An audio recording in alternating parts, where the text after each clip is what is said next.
Hi, എൻ്റെ വീഡിയോയിലേക്ക് എല്ലാവർക്കും സ്വാഗതം. ഇത് ഇങ്ങനെ ഒരു കുപ്പിയിൽ ഇങ്ങനെ മെഴുകുതിരിയായിട്ട് ഞാനത് കത്തിക്കാറുള്ളതാണ് കേട്ടോ.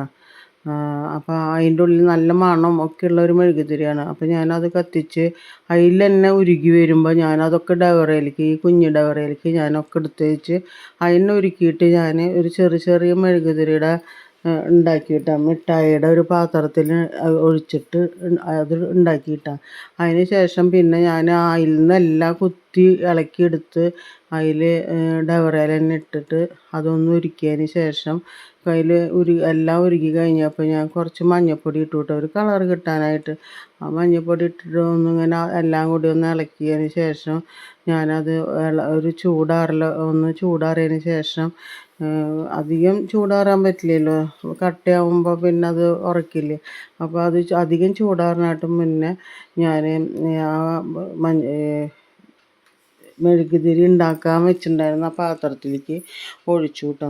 നന്നായി ഒന്ന് ഇളക്കിയതിന് ശേഷം അതിങ്ങനെ ഒഴിച്ചിട്ട് പിന്നെ ഓരോ ഇത് കട്ടയാവണ വശം വരെ അങ്ങനെ നമ്മൾ കാണിച്ച് തരുന്നുണ്ട് കേട്ടോ. എന്ന് വെച്ചെങ്കിൽ അതിലേക്ക് ഇത് ഒഴിച്ചു, ഒരു തിരി ഞാൻ അതിലേക്ക് ഇട്ടു, ഇങ്ങനെ തുമ്പ് നനച്ചിട്ട് മെഴുക് നനച്ചിട്ട്. എന്നിട്ട് നമുക്ക് അതിലിട്ട് കട്ടയാവാറാകുമ്പോൾ നമുക്ക് നടുക്കിലേക്ക് മാറ്റാമല്ലോ അതിനെ.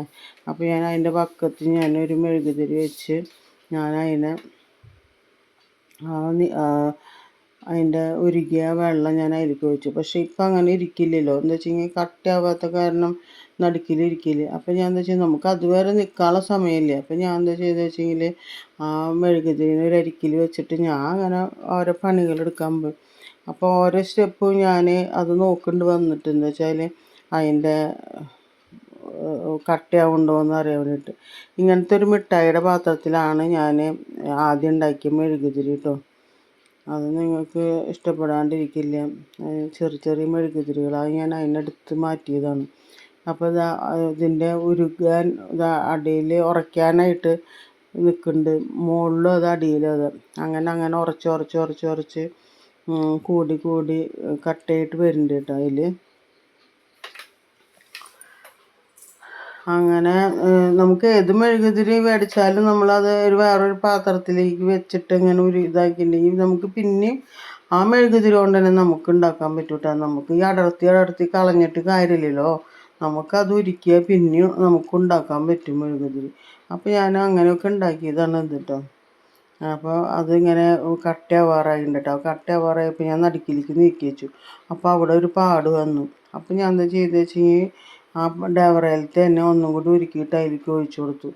അപ്പോൾ ഒഴിച്ചു കൊടുത്തപ്പോൾ പിന്നെ ആ പാട് പോയി, അത് ഉരുക്കി വരുമ്പോൾ കേട്ടോ. പിന്നെ അതിങ്ങനെ കട്ടയായപ്പോൾ അതിനെ കിട്ടാനായിട്ട് 2 തട്ട് കൊടുത്തു. അപ്പോൾ പിന്നെ അങ്ങനെ കിട്ടി നമുക്ക്. ഇനി നമുക്കതൊന്ന് കത്തിച്ച് നോക്കാം കേട്ടോ. എന്താ വെച്ചെങ്കിൽ നമുക്ക് നമ്മളുണ്ടാക്കിയ ഐറ്റം തന്നെ നമുക്ക് കത്തിച്ച് നോക്കാമല്ലോ. അപ്പോൾ ഞാനത് കത്തിച്ച് നോക്കട്ടെ.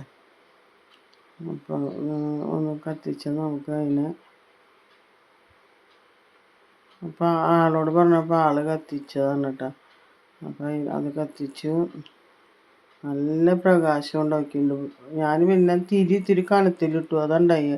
ഇത്ര കനമൊന്നും വേണ്ട നമുക്ക്. ഒരു ഇഴയുടെ ഉള്ളിലൊരു ഒരു തിരിയിൽ 4 അഴയൊക്കെ ഉണ്ടാവില്ല, അതിന് ഒരു അഴ എടുത്തിട്ട് ചെയ്യണ്ടോ കേട്ടോ. എന്താ വെച്ചെങ്കിൽ നമുക്ക് അധികം വേണ്ടല്ലോ. അപ്പോൾ ഞാൻ കിടത്തി വെച്ചു അത്. പിന്നെ അത് അങ്ങനത്തെ മിഠായിയുടെ പാത്രത്തിലുണ്ടാക്കിയ മെഴുകുതിരി ഇത് അങ്ങനെയാണ് കേട്ടോ. നമുക്ക് ഏത് പാത്രത്തിലാണെന്ന് വെച്ചെങ്കിൽ ആ രൂപത്തിൽ കിട്ടും കേട്ടോ മെഴുകുതിരി. അപ്പോൾ അതങ്ങനെ ഞാൻ മറ്റേതുണ്ടാക്കിയത് അങ്ങനെയാണ്. അപ്പോൾ ഇതെല്ലാം കൂടിയിട്ട് ഉരുക്കിയിട്ട് വേറൊരു മെഴുകുതിരിയിലേക്ക് ആക്കണമെങ്കിൽ അങ്ങനെയും ചെയ്യാം. അപ്പോൾ നമുക്ക് ഇഷ്ടപ്പെട്ടിട്ടുണ്ടെങ്കിൽ ലൈക്ക് ചെയ്യുക, ഷെയർ ചെയ്യുക, സബ്സ്ക്രൈബ് ചെയ്യുക, ബെല്ലൈക്കൺ